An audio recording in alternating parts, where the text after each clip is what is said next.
Introduction to Food Production. உணவு தயாரிப்பு என்ற சொல்லுக்கு சமையல் என்று பொருள்.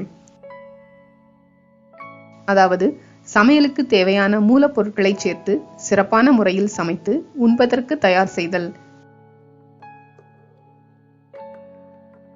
விருந்தோம்பல் ஹாஸ்பிட்டாலிட்டி துறையில் உணவு தயாரிப்பு என்பது ஒரு முக்கிய பகுதியாகும்.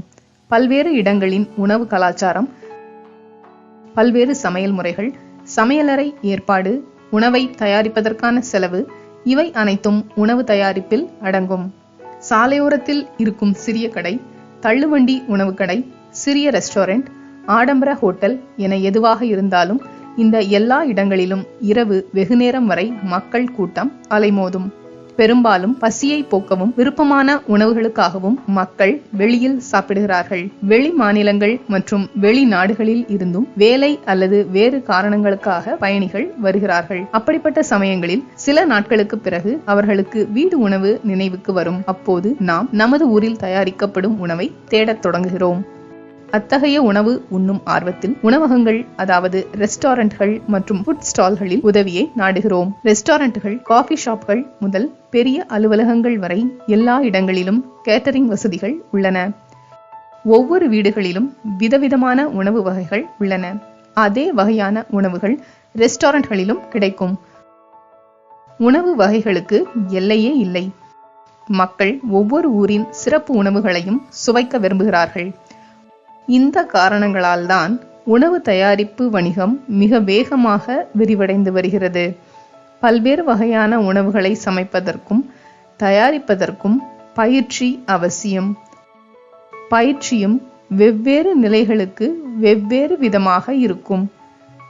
இந்த எல்லா இடங்களிலும் உணவு தயாரிப்பு என்பது சமைப்பது மட்டுமல்ல. வாடிக்கையாளர்களை திருப்திப்படுத்தவும் அவர்களை கவரவும் அவ்வப்போது புதியவற்றை அறிமுகப்படுத்த வேண்டும். வெவ்வேறு ஊர்களில் வெவ்வேறு வழிமுறைகளை பின்பற்றி உணவை தயாரிக்கிறார்கள். இந்த வழிமுறைகளில் காய்கறிகள் அல்லது இறைச்சியை வெட்டுவது, உரிப்பது, சமைப்பது முதல் அதில் சேர்க்கும் பொருட்கள் வரை அனைத்தும் உள்ளடங்கியுள்ளன. ஒரு மாநிலத்தின் தனிப்பட்ட உணவின் சிறப்புக்கு ஏற்ப சிறப்பு பயிற்சி எடுக்கலாம் அல்லது கடின உழைப்பால் அதில் நிபுணத்துவம் பெறலாம். Punjabi, south Indian, Chinese, continental, Mexican, Italian, இதுபோல இந்த பட்டியல் இன்னும் அதிகமாகிக் கொண்டே போகிறது. இதனுடன் கேக் மற்றும் பிரெட்கள் பேக்கிங் செய்யும் அற்புத கலையும் உங்களுக்காக காத்திருக்கிறது.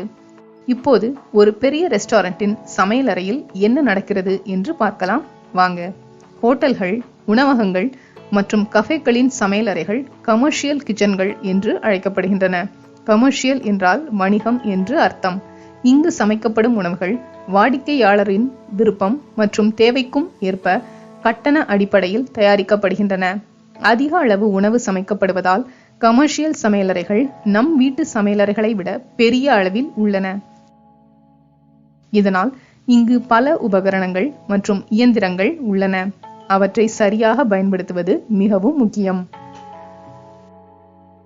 சமையலுக்கு தேவையான பொருட்களை சேகரித்தல், சுத்தம் செய்தல், கட்டிங், ஸ்டோரிங், ஃப்ரீசர் பயன்படுத்துதல், சைவம் மற்றும் அசைவ பொருட்களை தனித்தனியாக வைத்திருத்தல், பீலிங், சமைத்தல், சுத்தம் செய்தல், கழிவுகளை முறையாக அகற்றுதல் ஆகிய துறைகளை கமர்ஷியல் கிச்சனில் காணலாம். இது தவிர உணவு தயாரிப்பு தொடர்பான மிக முக்கியமான செயல்முறைகளான ஸ்லைசிங், கட்டிங் மற்றும் chopping, boiling, broiling, fermenting, curing, frying, baking, steaming, mixing, grinding போன்றவை திறம்பட மேற்கொள்ளப்பட வேண்டும். உணவானது மனித வயிற்றுடன் நேரடியாக தொடர்புடையது. அதனால்தான் எச்சரிக்கையாக இருப்பது மிகவும் முக்கியம். எனவே உணவின் ஃப்ரெஷ்னஸை பராமரிக்க வேண்டியது அவசியம். உணவை அன்புடன் பரிமாற வேண்டும். உணவு எவ்வளவு நன்றாக தயாரிக்கப்பட்டாலும் அதன் பிரசன்டேஷனும் நன்றாக இருக்க வேண்டும். உணவகங்களில் இவை அனைத்தையும் மனதில் வைத்து சேவைகள் வழங்கப்பட வேண்டும். எனவே அனைத்து வகையான பயிற்சிகளையும் எடுத்துக்கொள்வது முக்கியம். எந்த ஒரு கமர்ஷியல் சமையலறையிலும் ஒரு தலைமை சமையல்காரர், அதாவது ஷெஃப் மற்றும் அவருக்கு உதவ ஆட்கள் இருப்பர்.